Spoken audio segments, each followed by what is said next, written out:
নাহমাদুহু ওয়া নুসাল্লি আলা রাসূলিহিল কারীম আম্মা বা'দু ফাআউযু বিল্লাহি মিনাশ শাইতানির রাজীম বিসমিল্লাহির রহমানির রহিম। প্রিয় দিনী ভাই এবং বোনেরা, প্রফিট সিরিজের 18তম পর্বে আপনাদের সবাইকে স্বাগতম। আজকের পর্বে আমরা সাইয়েদনা সুলাইমান আলাইহিস সালামের জীবনী নিয়ে আলোকপাত করব ইনশাআল্লাহ। সাইয়েদনা সুলাইমান আলাইহিস সালাম ছিলেন দাউদ আলাইহিস সালামের সন্তান। আল্লাহ তাআলা সূরাতুন নামলের 16 নম্বর আয়াতে ইরশাদ করছেন, ওয়া ওয়ারিসা সুলাইমানু দাউদ, অর্থাৎ সুলাইমান আলাইহিস সালাম তিনি দাউদ আলাইহিস সালামের উত্তরাধিকার হয়েছিলেন। সূরাতুস সদের 30 নম্বর আয়াতে আল্লাহ তাআলা বলছেন, ওয়া ওয়াহাবনা লিদাউদা সুলাইমান, আমি দাউদকে অনুগ্রহ করে সুলাইমান আলাইহিস সালামকে দান করেছি সন্তান হিসেবে। সূরাতুন নামলের 15 নম্বর আয়াতে আল্লাহ তাআলা ইরশাদ করছেন, ওয়ালাকাদ আতাইনা দাউদা ওয়া সুলাইমানা ইলমা, আমি দাউদ এবং সুলাইমান বাপ বেটা উভয়কেই জ্ঞান দান করেছি। সাইয়েদনা সুলাইমান আলাইহিস সালাম তিনি বাল্যকাল থেকেই অর্থাৎ ছোটবেলা থেকে অত্যন্ত বিরল প্রতিভার অধিকারী একজন কিশোর ছিলেন। আল্লাহ তাআলার দেয়া বিশেষ বুদ্ধিমত্তার অধিকারী তিনি ছিলেন, যেটি কোরআনের একটি ঘটনা এবং হাদিসের একটি ঘটনার আলোকে আমরা খুব সহজেই বুঝতে পারব। প্রথম যে ঘটনাটি সেটি আমরা কোরআন থেকে রেফার করব। সূরাতুল আম্বিয়ার ৭৮ নম্বর আয়াতে আল্লাহ তাআলা একটি ঘটনা উল্লেখ করেছেন। আল্লাহ তাআলা বলছেন, ওয়া দাউদ ওয়া সুলাইমানা ইয ইয়াহকুমানি ফিল হারথ, হে নবী স্মরণ করুন সে সময়ের কথা যখন দাউদ আলাইহিস সালাম এবং সুলাইমান আলাইহিস সালাম তারা একটা ফসল ক্ষেতের ব্যাপারে একটা সিদ্ধান্ত দিয়েছিলেন দুজনেই। ইয নাফাশাত ফিহি গনামুল কওম, আর সেই ফসল ক্ষেতটা এক লোকের ছাগল এসে খেয়ে ফেলেছিল। ওয়া কুন্না লিহুকমিহিম শাহিদিন, আল্লাহ তাআলা বলছেন বাপ বেটা কি ফয়সালা দিয়েছিল আমি সেটা জানি। এই ফয়সালার ক্ষেত্রে ফাফাহামনাহা সুলাইমান, আমি সুলাইমানকে সঠিক বুঝটা দিয়েছি। ফয়সালা বাবাও দিয়েছেন দাউদ আলাইহিস সালাম, ছেলে সুলাইমান আলাইহিস সালাম তিনিও দিয়েছেন। কিন্তু আল্লাহ তাআলা বলছেন সুলাইমানের ফয়সালাটা, সুলাইমানের বিচার কার্যটা ছিল খুব সুন্দর বিচার কার্য। ব্যাপারটা কেমন ছিল? ব্যাপারটা হচ্ছে, এক লোক ছিল ফসল ক্ষেতের মালিক, আরেক লোক ছিল ছাগল পালের মালিক। তো ছাগল পাল যে ওই ব্যক্তির ফসল ক্ষেতের সব ফসল মাড়িয়ে ফসল খেয়ে সে সাবার করে দিয়ে এসেছে। সে এসে দাউদ আলাইহিস সালাম যেহেতু কিং বিচার দিয়েছেন, দাউদ আলাইহিস সালাম ফয়সালা দিয়েছেন, ঠিক আছে ছাগল যেহেতু তোমার ফসল ক্ষেত নষ্ট করেছে তুমি ছাগলের মালিক হয়ে যাবে, ছাগলগুলো নিয়ে যাও। তো বেচারা খুশি হয়ে ছাগল নিয়ে যখন ফিরছিল তখন পথিমধ্যে দাউদ আলাইহিস সালামের সন্তান সুলাইমান আলাইহিস সালামের সাথে দেখা। সুলাইমান আলাইহিস সালাম বললেন, কি ঘটনা? তারা খুলে বলল, এমন ঘটনা, আব্বা কি ফয়সালা দিয়েছে? এমন ফয়সালা দিয়েছে। তখন সুলাইমান আলাইহিস সালাম বললেন, আসলে আমি যদি ফয়সালা দিতাম তাহলে ভিন্নভাবে দিতাম। বাবার কাছে যেয়ে বললেন, বাবা আপনি ফয়সালা দিয়েছেন একরকম, আমি দিতাম অন্যরকম। দাউদ আলাইহিস সালাম বললেন, কি ফয়সালা দিতে তুমি শুনি? সুলাইমান আলাইহিস সালাম বললেন, যেহেতু ছাগল যে ফসল নষ্ট করেছে, ফসলের মালিক ছাগলগুলো নিয়ে যাবে, নিয়ে সে ছাগলগুলোর দুধ দোহন করে খাবে, ছাগলের পশম থেকে উপকৃত হবে। আর ছাগল পালের মালিককে কিছুদিনের জন্য ফসল ক্ষেত অর্পণ করা হবে। সে ফসল ক্ষেতে চাষাবাদ করে ফসলকে আবার সুন্দরভাবে, ছাগল সেই ফসল ক্ষেত নষ্ট করার আগে ফসল ক্ষেতের যে অবস্থা ছিল সে ফসল ক্ষেতকে যখন ওইভাবে সাজিয়ে গুছিয়ে পরিচর্যা করে ফসলগুলোকে বড় করে দিতে পারবে, ঠিক তখন ছাগলের মালিক তার ছাগল নিয়ে যাবে আর ফসল ক্ষেতের মালিক তার ফসল ক্ষেত নিয়ে যাবে। সাইয়েদনা দাউদ আলাইহিস সালাম বললেন, চমৎকার তো তোমার বিচারের রায়টি, ঠিক আছে আমি আমার রায়টিকে উইথড্র করলাম, বরং সুলাইমান তুমি যে বিচারের রায় দিয়েছো তোমার বিচারটাই কার্যকর করা হলো। সুবহানাল্লাহি ওয়া বিহামদিহি। এই আয়াতের তাফসিরে কুরতুবীতে এবং ইবনে কাসিরে এই ঘটনাটি উল্লেখ হয়েছে। তাহলে এই ছোট্ট কিশোর সুলাইমান আলাইহিস সালাম তিনি কত চমৎকারভাবে এই বিচারের রায়টি দিলেন, এতে করে উভয়ই খুশি। ছাগলের মালিক তিনিও খুশি যে তার আর ছাগল হারানো লাগলো না, ফসল ক্ষেতকে ঠিক করে দিলেই হচ্ছে, এবং ফসলের ক্ষেতের মালিক সে খুশি কারণ সে কিছুদিনের জন্য ছাগলের দুধ দহন করা এটার পশম থেকে উপকৃত হতে পারছে। উভয় পক্ষ খুশি হলো। আরেকটি ঘটনার উল্লেখ হয়েছে সহিহ বুখারীতে ৬৭৬৯ নম্বর হাদিসে। সেখানে সাইয়েদনা আবু হুরায়রা রাদিয়াল্লাহু তাআলা আনহু তিনি বর্ণনা করেন যে একবার দাউদ আলাইহিস সালামের কাছে দুজন মা আসলেন একটি সন্তানকে নিয়ে। এসে দুজনেই দাবি করতে লাগলেন এটা আমার সন্তান। দাউদ আলাইহিস সালাম জিজ্ঞেস করলেন কি হয়েছে? তারা বলল যে আমাদের দুজনেরই সন্তান ছিল, তারও একটা ছেলে সন্তান ছিল, আমারও একটা ছেলে সন্তান ছিল, এবং খুবই ছোট্ট সন্তান, দুগ্ধপোষ্য। হঠাৎ আমরা একসাথে ছিলাম, একটা নেকড়ে এসে আমাদের একজন সন্তানকে এই নেকড়ে বাঘ নিয়ে গিয়েছে। ফলে যেই বাচ্চাটা অবশিষ্ট রয়েছে, দুজন মাই দাবি করতে লাগলো এটা আমার সন্তান। একজন মহিলা ছিল বয়সে বড়, আরেকজন ছিল ছোট। বয়স্ক মহিলাটা বলে এটা আমার সন্তান, তোমার সন্তানকে বাঘে খেয়েছে। আর অপেক্ষাকৃত অল্প বয়স্ক নারী, সেও দাবি করতে লাগলো না এটা আমার সন্তান, আমার নিজের সন্তান। নেকড়ে যে সন্তানকে নিয়ে গেছে এটা তোমার সন্তান। এই ঝগড়া সাইয়েদনা দাউদ আলাইহিস সালামের কাছ পর্যন্ত পৌঁছালো। দাউদ আলাইহিস সালাম বিস্তারিত তাদের কথা শুনে বয়স্ক মহিলার পক্ষে রায় দিলেন। বললেন যে এই সন্তানটা সে পাবে যে নারীটা বয়স্ক। এই বিচার কার্য শেষ। তারা যখন বেরিয়ে আসছে, সাইয়েদনা সুলাইমান আলাইহিস সালাম জিজ্ঞেস করলেন, আমার পিতা কি রায় দিয়েছে? তারা বলল যে এরকম রায় দিয়েছে। সুলাইমান আলাইহিস সালাম বললেন যে আমি এটা নতুন করে একটা ফায়সালা দিতে চাই। আমি যদি বিচার করতাম অন্যভাবে করতাম। কিভাবে? তিনি বলতেন, মা যেহেতু দুইজন, সন্তান যেহেতু একজন, একটা ছুরি নিয়ে আসো। আমি সন্তানের ঠিক পেট বরাবর তাকে কেটে দ্বিখণ্ডিত করে অর্ধেক অংশ এই মহিলাকে দিব, অর্ধেক অংশ ওই মহিলাকে দিব। এবং সুলাইমান আলাইহিস সালামের কথা অনুযায়ী বড় ছুরি নিয়ে আসা হলো। তিনি যখন বাচ্চাটাকে দুই ভাগ করতে যাবেন, ঠিক তখনই অপেক্ষাকৃত যে মেয়েটার বয়স কম, তিনি চিৎকার দিয়ে উঠলেন। তিনি বললেন, না না, এই সন্তানকে আপনি কাটবেন না, আমি মিথ্যা বলেছি, এটা আমার সন্তান না, এটা ওই বয়স্ক মহিলার সন্তান, আপনি তাকিয়ে দিয়ে দেন। সুলাইমান আলাইহিস সালাম বললেন, না, আমার ফায়সালা হচ্ছে এই সন্তান তোমার, বয়স্ক মহিলা মিথ্যা বলছে। সুবহানাল্লাহ বিহামদি। তো দাউদ আলাইহিস সালাম জিজ্ঞেস করলেন, কিভাবে এই ফায়সালা তুমি দিলে? সুলাইমান আলাইহিস সালাম বললেন, কোন মা তিনি কখনো চাইবেন না যে তার সন্তানকে হত্যা করা হোক, বরং তিনি এটা চাইবেন যে আমার সন্তান প্রয়োজনে অন্যের কাছে বড় হোক, অন্যের কাছে লালিত পালিত হয়ে সে তার জীবনটাকে পাক, তার জীবনটা যেন নষ্ট না হয়। সো আমি যখন ছোট সন্তানকে করাত দিয়ে কাটতে যাচ্ছিলাম, বয়স্ক মহিলাটি টু শব্দটি করছে না, কিন্তু অল্প বয়স্ক নারীটি সে চিৎকার দিয়ে বলেছে যে আমাকে দেয়া লাগবে না, আমি মিথ্যা বলেছি, বরং এই সন্তানটি তাকিয়ে দিয়ে দেওয়া হোক। এভাবেই আমি বুঝতে পেরেছি সন্তানটি এই মহিলার নয়, বরং অল্প বয়স্কা মহিলার। সাইয়েদনা দাউদ আলাইহিস সালাম খুশি হলেন এবং এভাবেই রায় দেওয়া হলো।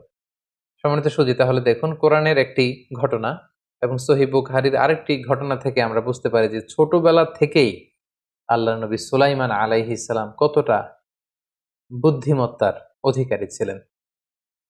সাইয়েদনা সুলাইমান আলাইহিস সালামকে আল্লাহ তাআলা বিশেষ কিছু নেয়ামত দান করেছেন, যেগুলো অন্য নবীদেরকে দেয়া হয়নি। এগুলো ছিল স্পেশাল ব্লেসিংস টু সুলাইমান আলাইহিস সালাম।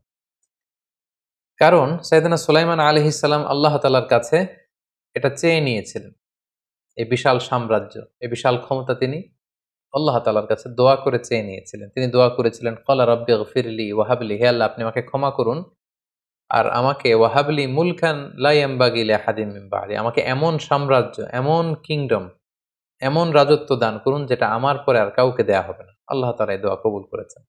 আল্লাহ তাআলা যে সমস্ত বিশেষ অনুগ্রহ বা নেয়ামত দিয়ে সাইয়েদনা সুলাইমান আলাইহিস সালামকে ধন্য করেছিলেন, তার মধ্যে প্রথম নেয়ামতটি ছিল আল্লাহ তাআলা বাতাসকে সুলাইমান আলাইহিস সালামের অনুগত করে দিয়েছিলেন।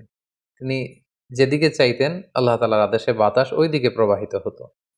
সূরাতুল আম্বিয়ার ৮১ নম্বর আয়াতে আল্লাহ তাআলা ইরশাদ করছেন, ওয়ালি সুলাইমান আর-রিহা আসিফাতান তাজরি বিআমরি, আমি ঝঞ্ঝা বিক্ষুব্ধ বাতাসকে সুলাইমানের জন্য অনুগত করে দিয়েছি, আর এই বাতাস তার আদেশে প্রবাহিত হতো।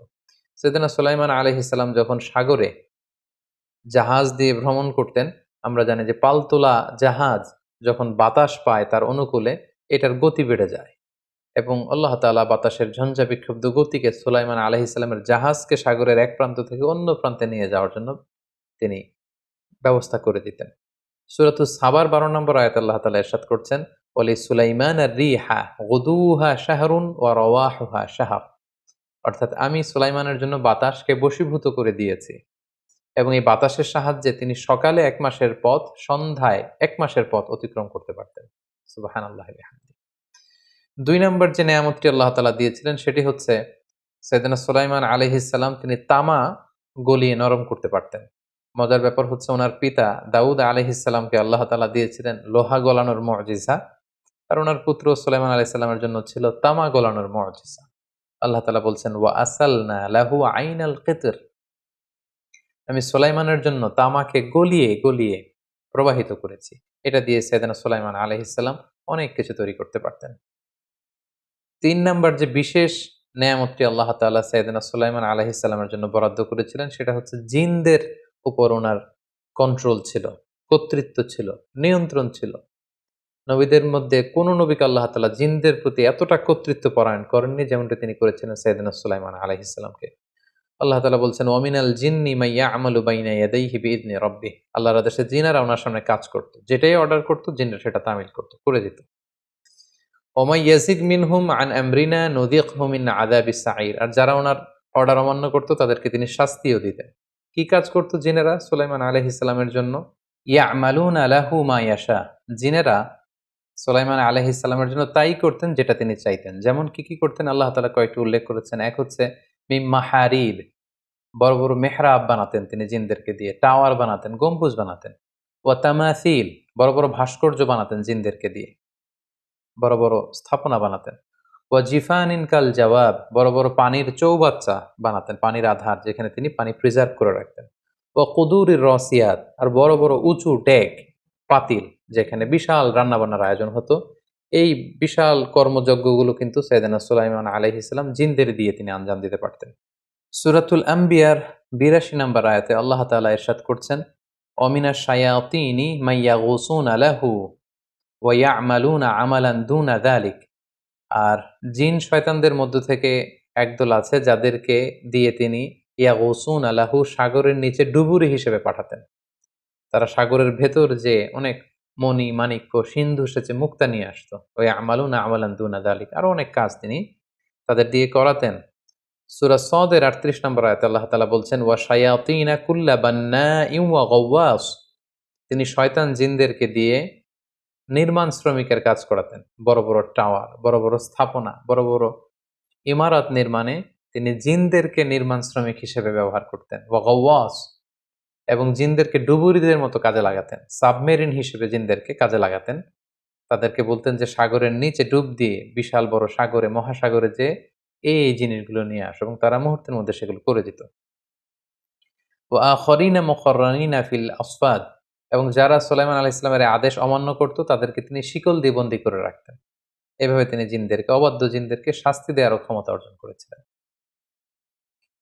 এবং সহিহ বুখারীতে একটি চমৎকার ঘটনা উল্লেখ হয়েছে। আল্লাহ রাসূল সাল্লাল্লাহু আলাইহি ওয়াসাল্লাম একবার সালাত আদায় করছিলেন। হঠাৎ এক জিন এসে রাসূল সাল্লাল্লাহু আলাইহি ওয়াসাল্লামের নামাজে ডিস্টার্ব করতে চাচ্ছিল। রাসূল সাল্লাল্লাহু আলাইহি ওয়াসাল্লামের নামাজ ভেঙে দেওয়া, নামাজে অমনোযোগী করা, একটু ডিস্টার্ব করতে চাচ্ছিল। আল্লাহ রাসূল সাল্লাল্লাহু আলাইহি ওয়াসাল্লাম এই জিনটাকে খপ করে ধরলেন। ধরে তিনি চাইলেন যে মসজিদের পিলারে বেঁধে রাখবেন। সকালবেলা সাহাবাদেরকে তিনি এই ঘটনা উল্লেখ করলেন যে এক জিন এসে আজকে আমার নামাজে ডিস্টার্ব করতে চাচ্ছিল, আর আমি চেয়েছিলাম এই জিনটাকে আমি পিলারে, মসজিদে নববীর পিলারে বেঁধে রাখবো যাতে সকালে তোমরা দেখতে পারো। কিন্তু ফাযাকারতু দা'ওয়াতা আখি সুলাইমান, হঠাৎ আমার ভাই সুলাইমান নবীর কথা মনে হলো যে তিনি তো আল্লাহর কাছে দোয়া করেছিলেন যে হে আল্লাহ রব্বি হাবলি মুলকান লা ইয়ানবাগি লিআহাদিন মিন বা'দি, অর্থাৎ হে আল্লাহ আমাকে এমন সাম্রাজ্য, এমন ক্ষমতা আপনি আমাকে দান করুন যেটা আমার পরে আর কাউকে আপনি দিবেন না। তো রাসূল সাল্লাল্লাহু আলাইহি ওয়াসাল্লাম বললেন যেহেতু জিনদের উপর খবরদারিত্ব আমার ভাই সুলাইমান আলাইহিস সালাম তিনি চেয়ে নিয়েছিলেন, সো আমি আর ইচ্ছা করেই এই জিনদের উপর কোনো খবরদারিত্ব করতে চাইলাম না। আমি এটাকে অপমান করে এটাকে তাড়িয়ে দিলাম। এটাকে আর মসজিদে নববীর দেয়ালে বেঁধে রাখিনি যাতে তোমরা দেখতে পারো। আল্লাহর নবী সুলাইমান আলাইহিস সালামের প্রতি আল্লাহ তাআলার অনুগ্রহের আরেকটি নিশানা হচ্ছে যে সাইয়েদনা সুলাইমান আলাইহিস সালাম পাখির ভাষা বুঝতে পারতেন, প্রাণীর ভাষা বুঝতে পারতেন। সূরা নামলের ১৬ নম্বর আয়াতে আল্লাহ তাআলা বলছেন, সুলাইমান আলাইহিস সালাম সেখানে বলছিলেন যে উল্লিমনা মানতিকাত তায়র, আল্লাহ তাআলা আমাকে পাখির ভাষা শিক্ষা দিয়েছেন। ও উতিনা মিন কুল্লি শাই, সব বিষয়ে অনুগ্রহ আল্লাহ তাআলা আমাকে দান করেছেন। ইন্না হাযা লাহুয়াল ফাদলুল মুবিন, নিশ্চয়ই এটা আল্লাহ তাআলার পক্ষ থেকে অনেক বড় অনুগ্রহ। শুধু যে পাখির ভাষাই বুঝতেন এমন না, ছোট্ট পিপীলিকা, পিঁপড়া, এটার ভাষাও তিনি বুঝতে পারতেন। সূরাত হুদে আল্লাহ তাআলা ইরশাদ করছেন যেখানে সুলাইমান আলাইহিস সালামের বিশাল বাহিনী দেখে, ব্যাটালিয়ন দেখে, পিঁপড়ার বাসার ভেতর থেকে পিঁপড়া বের হয়ে কি মন্তব্য করেছিল সেটা দেখে বা শুনে সাইয়েদনা সুলাইমান আলাইহিস সালাম হেসে কি বলেছিলেন এর বিস্তর বর্ণনা সেখানে আছে। সাইয়েদনা সুলাইমান আলাইহিস সালামের একটি বিশেষ পাখি ছিল, এটির কথা আল্লাহ তাআলা কোরআনে উল্লেখ করেছেন যে পাখিটির নাম ছিল হুদহুদ। আমরা অনেকেই এই পাখিটির নাম শুনে থাকি। ছোট্ট আকৃতির এই পাখি, এবং এই পাখিটির একটি বিশেষ বৈশিষ্ট্য ছিল সুলাইমান আলাইহিস সালাম যখন কোনো ভিজিট করতেন, কোনো এলাকা সফরে যেতেন, পাখিটাও সাথে সাথে যেত। এবং ওই এলাকায় যেহেতু পানির, মিষ্টি পানির, মিঠা পানির সংকট ছিল, এই পাখিটি আকাশের উপরে অনেক উপর থেকে ভূগর্ভস্থের কোন জায়গায় মিঠা পানি রয়েছে, ভূগর্ভের সে পানির অবস্থান কোথায় আছে, এই তথ্য তিনি সাইয়েদনা সুলাইমান আলাইহিস সালামকে জানিয়ে দিতেন। তো একদিন সুলাইমান আলাইহিস সালাম কোনো একটা ভিজিটে যাচ্ছিলেন, তখন তিনি হুদহুদ পাখিকে খুঁজে পাচ্ছিলেন না। সূরা নামালে এই ব্যাপারে বিস্তারিত আলোচনা হয়েছে। আল্লাহ তাআলা বলছেন, ওয়া তাফাক্কাদা আত-তায়রা ফাকালা মা লি লা আরাল হুদহুদ। সুলাইমান আলাইহিস সালাম বললেন, কিরে আমার হুদহুদ পাখিটা কোথায়? ওকে দেখছি না। আজকে কেন সে অনুপস্থিত? যদি আমাকে কনভিন্স করতে না পারে আমি তাকে কঠিন শাস্তি দেব। তখন হুদহুদ পাখি এসে বলল যে, আমি সাবা রাজ্য, পাশেই একটা রাজ্য ছিল, অর্থাৎ শাম এবং ইরাকের সাম্রাজ্যের পাশে আরেকটা সাম্রাজ্য ছিল, যে রাজ্যটাকে সাবা রাজ্য বলা হতো। হুদহুদ পাখি এসে বলল, ওয়াজিতুকা মিন সাবাইন বিনাবাইন ইয়াকিন। আমি তো বিশাল একটা গ্রেট নিউজ নিয়ে সাবা রাজ্য থেকে এসেছি, যে রাজ্যের রানীর নাম হচ্ছে বিলকিস, এবং এই বিলকিস হচ্ছে সেই সাবা রাজ্যের সম্রাজ্ঞী। এবং তাদেরকে আমি দেখেছি যে এই বিলকিসের বিশাল একটা রাজ সিংহাসন রয়েছে, এবং তারা সূর্যের পূজা করে, এক আল্লাহর ইবাদত বাদ দিয়ে সূর্যের পূজা করে। এই তথ্যগুলো সরবরাহ করতে যেই মূলত আমার দেরি হয়েছে, আপনি রাগ করবেন না। তখন সুলাইমান আলাইহিস সালাম কনভিন্সড হলেন, এবং তিনি একটি চিঠি লিখে পাঠালেন যে, যাও, আমাকে আল্লাহ তাআলা রাজত্বও দিয়েছেন, আমাকে আল্লাহ তাআলা নবুয়তও দিয়েছেন, তিনি জিন জাতিকে বশীভূত রাখার শক্তি আমাকে দিয়েছেন, তিনি পাখির ভাষা বোঝার, প্রাণীর ভাষা বোঝার ক্ষমতা তিনি আমাকে দিয়েছেন, তিনি আমার জন্য তামার নদী বানিয়ে দিয়েছেন, তিনি আমার জন্য অনেক নেয়ামত তিনি দান করেছেন। সো আমার রাজ্যের পাশে এরকম একটা শিরকের রাজ্য থাকবে যেখানে তারা সূর্যের পূজা করবে, এটা তো হতে পারে না। তিনি চিঠি লিখে পাঠালেন যে, ইন্নাহু মিন সুলাইমান ওয়া ইন্নাহু বিসমিল্লাহির রহমানির রহিম আল্লাহ তাআলু আলাইয়া ওয়া আতুনি মুসলিমিন। যে যাও, এই চিঠি বিলকিসের, সাবা রাজ্যের যে রানী বিলকিসের কাছে পৌঁছে দাও। বিলকিস সেই চিঠি পাওয়ার পরে কি কি ঘটনা ঘটেছে সূরাতুন নামলে আল্লাহ তাআলা বিস্তারিত বলেছেন। এখানে সংক্ষিপ্ত কথা হচ্ছে, চিঠি পাওয়ার পরে বিলকিস তিনি সভাসদবর্গ যারা আছে, ওনার ওজির, ওনার যে মন্ত্রী পরিষদ, তাদের সবাইকে নিয়ে বসলেন। বিলকিস পরামর্শ করলেন এবং এই সিদ্ধান্তে উপনীত হলেন যে না, এই চিঠির যে ভাষা, এই চিঠির যে প্রাঞ্জলতা, এটার যে প্রেসাইজনেস, এটা থেকে বোঝা যায় he could be the Messenger of god. তিনি আল্লাহ নবী না হয়ে পারেন না। এবং ওনাকে এতটা কনফিডেন্ট মনে হচ্ছে, শক্তিশালী মনে হচ্ছে, খোঁজখবর নিয়ে তারা জানতে পারলেন যে উনার বিরুদ্ধে লড়াই করে আমরা আসলে খুব বেশি কিছু করতে পারবো না, বরং আমরা অপমানিত হব, আমরা পরাজিত হব। সো বেটার হচ্ছে অনুগত হয়ে সাবমিসিভনেসের সাথে মুসলিম হয়ে ওনার কাছে উপস্থিত হওয়া। এবং আল্লাহ তাআলার মেহেরবানিতে বিলকিস সহ পুরো সভাসদবর্গ তারা সুলাইমান আলাইহিস সালামের কাছে আত্মসমর্পণ করে, আনুগত্য প্রকাশ করে, এবং কালিমা পড়ে তারা মুসলমান হয়ে যায়।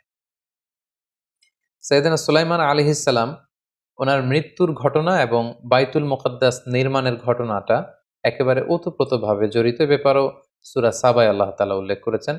এবং জেনে রাখা ভালো যে সাইয়েদনা সুলাইমান আলাইহিস সালাম উনি কিন্তু বাইতুল মুকাদ্দাসকে পুনর্নির্মাণ করেছেন।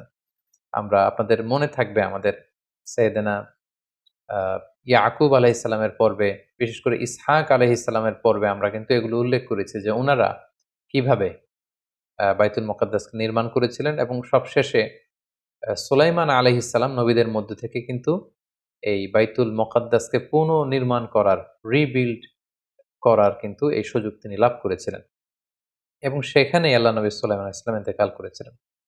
এ ব্যাপারে আল্লাহ তাআলা সূরা সাবাতে ইরশাদ করছেন, ফালাম্মা কদাইনা আলাইহিল মাউতা মা দাল্লাহুম আলা মাউতিহি ইল্লা দাব্বাতুল আরদি তাকুলু মিন সাআতাহ। ঘটনাটা ছিল এমন, তিনি যখন বাইতুল মুকাদ্দাস নির্মাণ করার প্ল্যান করলেন, তিনি জিনদেরকে অর্ডার করলেন যে, হে জিন জাতিরা, তোমরা বাইতুল মুকাদ্দাসকে এই ডিজাইনে, এই প্ল্যান অনুযায়ী নির্মাণ করতে শুরু করো। কিন্তু অবাক করা কাণ্ড হচ্ছে, ঠিক সে মুহূর্তেই মালাকুল মাউত এসে হাজির, ওনার মৃত্যু হবে। তখন তিনি মুহূর্তেই আদেশ করলেন যে, গ্লাস ফিটিং করা, কাঁচ দিয়ে নির্মিত একটা ছোট্ট ঘর বানাও। ঘর বানানো হলো। তিনি গ্লাস ফিটিং করা সেই ঘরের ভেতরে ঢুকলেন এবং একটি লাঠিতে ভর করে দাঁড়িয়ে রইলেন, এবং মালাকুল মাউতকে বললেন যে, জি, এখন আপনি আমার রূহ কবজ করতে পারেন। তো মালাকুল মাউত সুলাইমান আলাইহিস সালামের রূহ কবজ করে নিলেন। সুলাইমান আলাইহিস সালাম ইন্তেকাল করলেন, ওনার রূহ দেহ থেকে বের হয়ে গেল। কিন্তু তিনি লাঠির উপর এমনভাবে ভর করে দাঁড়িয়েছিলেন, দূর থেকে জিনেরা মনে করলো যে তিনি দাঁড়িয়ে দাঁড়িয়ে তাদের কাজ অবলোকন করছেন। যেহেতু কাঁচ দিয়ে, স্বচ্ছ স্ফটিক কাঁচ দিয়ে গ্লাস ফিটিং করা একটা ঘরের ভেতরে তিনি ছিলেন। দূর থেকে জিনেরা মনে করছিল যে সুলাইমান আলাইহিস সালাম দাঁড়িয়ে দাঁড়িয়ে তাদের কাজকে পর্যবেক্ষণ করছেন, পরিদর্শন করছেন। এভাবে তারা ভুল বুঝে কাজ করতে করতে বাইতুল মুকাদ্দাস নির্মাণ যখন প্রায় শেষের দিকে, ঠিক সে সময়ে সাইয়েদনা সুলাইমান আলাইহিস সালাম যে লাঠির উপর ভর করে দাঁড়িয়েছিল, উই পোকা এসে সে লাঠিটা খেয়ে ফেলল। ঘুণে ধরে লাঠিটা যখন ভেঙে গেল, উনি মাটিতে লুটিয়ে পড়লেন। আল্লাহ তাআলা বলছেন, ফালাম্মা খররা, যখন তিনি উনার মৃতদেহটা লাশটা মাটিতে লুটিয়ে পড়ল, তাবাইয়ানাতিল জিন, জিনদের কাছে এটা স্পষ্ট হলো যে আল্লাহ কানু ইয়ালামুনাল গায়বা মা লাবিসু ফিল আযাবিল মুহিন। অর্থাৎ আমরা যদি আগে জানতাম তাহলে তো এ কষ্ট করা লাগতো না। জিনেরা ভাবলো যে উনি তো তাহলে অনেক আগেই মারা গিয়েছে, আমাদের সাথে তিনি কৌশল করেছেন। এটা যদি আগে জানতাম তাহলে তো কষ্ট করে এই মসজিদ নির্মাণের কাজে আমাদেরকে আর কাজ করা লাগতো না। তো ঠিক এভাবেই সাইয়েদনা সুলাইমান আলাইহিস সালামের মৃত্যুর এই বিস্ময়কর ঘটনাটি ঘটে এবং এর মধ্য দিয়ে তিনি বাইতুল মুকাদ্দাসকে পুনর্নির্মাণ করার সুযোগটিও পেয়ে যান। সম্মানিত সুধী, এ পর্যায়ে আমরা সাইয়েদনা সুলাইমান আলাইহিস সালামের এই বর্ণাঢ্য জীবনী থেকে কি কি জিনিস শিখতে পারি সেগুলো নিয়ে আলোচনা করব। লাইফ লেসনে প্রথমে আমরা যেটি উল্লেখ করব সেটি হচ্ছে উনিও কিন্তু, সুলাইমান আলাইহিস সালামও কিন্তু ওনার পিতা দাউদ আলাইহিস সালামের মতো কিংডম এন্ড রেভেলেশন দুইটার মধ্যে সমন্বয় করেছিলেন, অর্থাৎ নবুয়ত এবং খেলাফত। এট দ্য সেম টাইম ওনারা আল্লাহর নবী ছিলেন এবং এট দ্য সেম টাইম ওনারা কিন্তু কিং ছিলেন।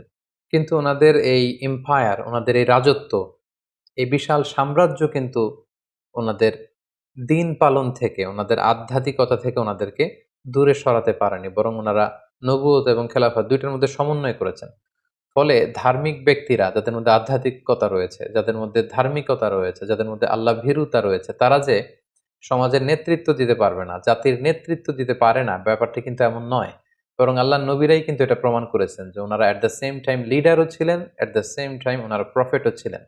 ওনারা আল্লাহর দেয়া নবুয়ত পালন করেছেন, আবার জামিনে খেলাফতও কিন্তু তারা পালন করেছেন।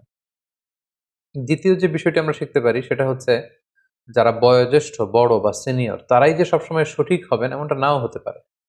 অনেক সময় ছোটরা, জুনিয়ররাও কিন্তু সঠিক হতে পারে, যেটি আমরা সাইয়েদনা সুলাইমান আলাইহিস সালাম এবং দাউদ আলাইহিস সালামের যে দুইটা বিচারের রায়, সেই রায়ের ক্ষেত্রে দেখেছি যে সেখানে সিনিয়র ছিলেন দাউদ আলাইহিস সালাম, উনি একটা রায় দিয়েছেন। অবশেষে ছোট্ট শিশু অথবা কিশোর সুলাইমান আলাইহিস সালাম যখন রায় দিয়েছেন, দাউদ আলাইহিস সালাম কিন্তু নিজের রায়কে রিভাইজ করে ওই রায়টাকে প্রাধান্য দিয়েছেন। হাদিসের সেই বর্ণনা অনুযায়ী আমরা দেখলাম যে বাবা দিয়েছেন একটা, সুলাইমান আলাইহিস সালাম দিয়েছেন একটা, সঠিক হয়েছিল সেই রায়টা যেটা দিয়েছিলেন সুলাইমান আলাইহিস সালাম, কিন্তু বয়সে তিনি ছিলেন ছোট।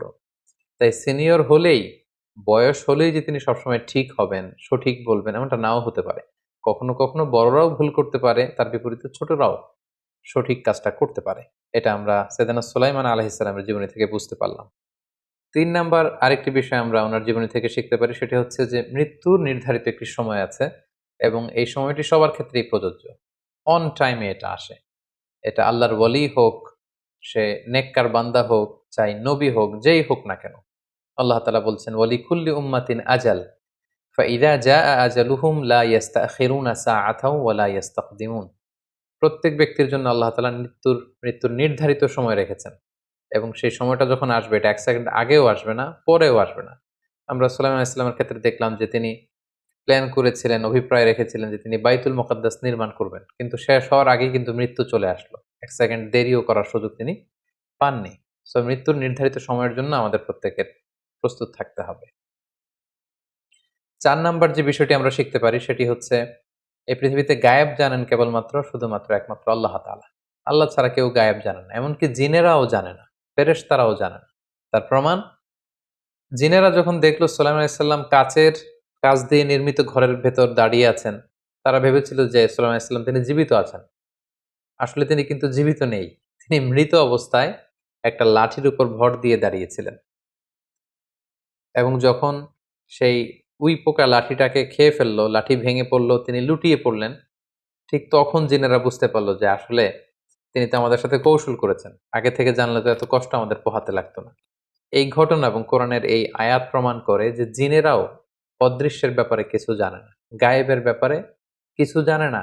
গায়েবের খবর শুধুমাত্র কেবলমাত্র একমাত্র রাখেন আল্লাহ তাআলা।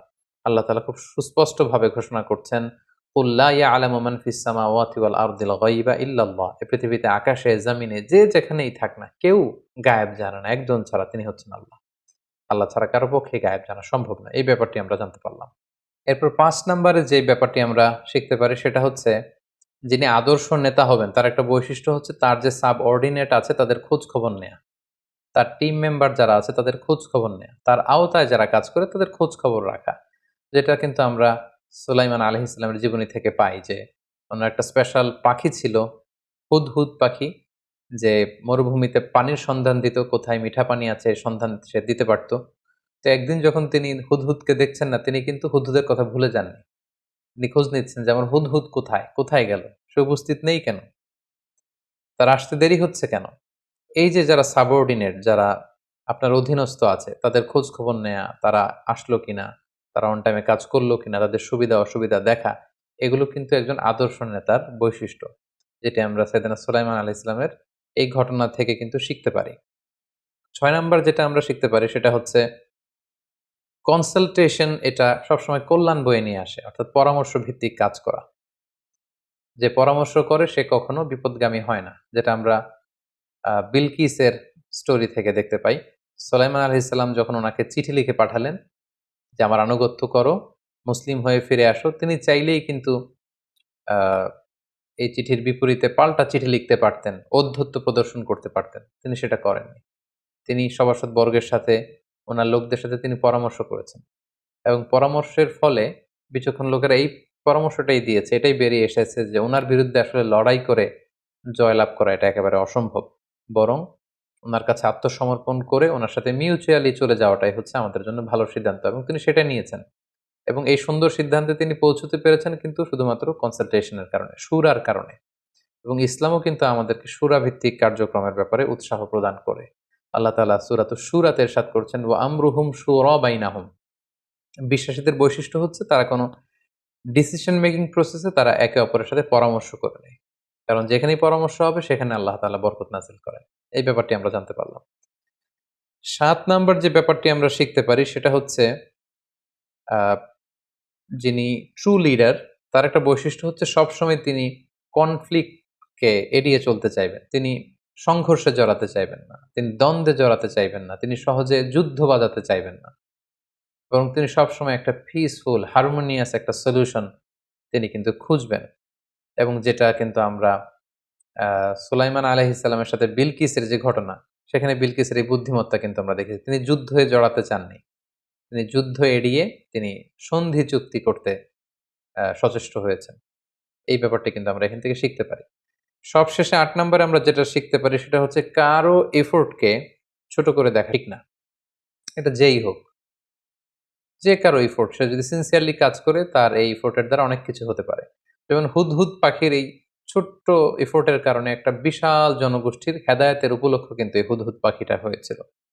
সেই হুদহুদ পাখি সাবা রাজ্য ঘুরে এসে যখন রিপোর্টিং করলো সুলাইমান আলাইহিস সালামের কাছে, সাইয়েদনা সুলাইমান আলাইহিস সালাম সেটার আলোকে তিনি চিঠি লিখে পাঠালেন। এবং এ কারণেই কিন্তু পুরো মালিক সাবা, মালিকাতুস সাবা, সাবা রাজ্যের রানী বিলকিস সহ পুরো রাজ্যের জনগণ তারা সুলাইমান আলাইহিস সালামের কাছে আত্মসমর্পণ করে তারা সবাই একসাথে কালিমা পড়ে কিন্তু মুসলমান হয়ে গিয়েছিল। এবং এই বিশাল কাণ্ডটি ঘটেছিল, ঘটনাটি সম্ভব হয়েছিল শুধুমাত্র কেবলমাত্র হুদহুদ পাখির সেই ছোট্ট কাজটির কারণে, সেই সিনসিয়ারিটির কারণে, সেই রিপোর্টিং এর কারণে। তাই কোনো কিছুকেই কিন্তু আসলে ছোট করে, খাটো করে দেখা ঠিক না। এক ছোট্ট হুদহুদ পাখি একটা বিশাল জনগোষ্ঠীর হেদায়েতের কারণ হয়েছিল। তাই আমরা এই ছোট্ট, ছোট্ট ভালো কাজগুলোকে যেন আমাদের জীবনে গুরুত্ব দিতে শিখি। আল্লাহ তাআলা আমাদের সবাইকে কথাগুলো বোঝার ও আমল করবার তৌফিক দান করুক। হাদা মা ইনদি ওয়াল ইলমু ইনদাল্লাহ আলাইহি তাওয়াক্কালতু ওয়া ইলাইহি উনীব। ওয়াসসালামু আলাইকুম ওয়া রাহমাতুল্লাহি ওয়া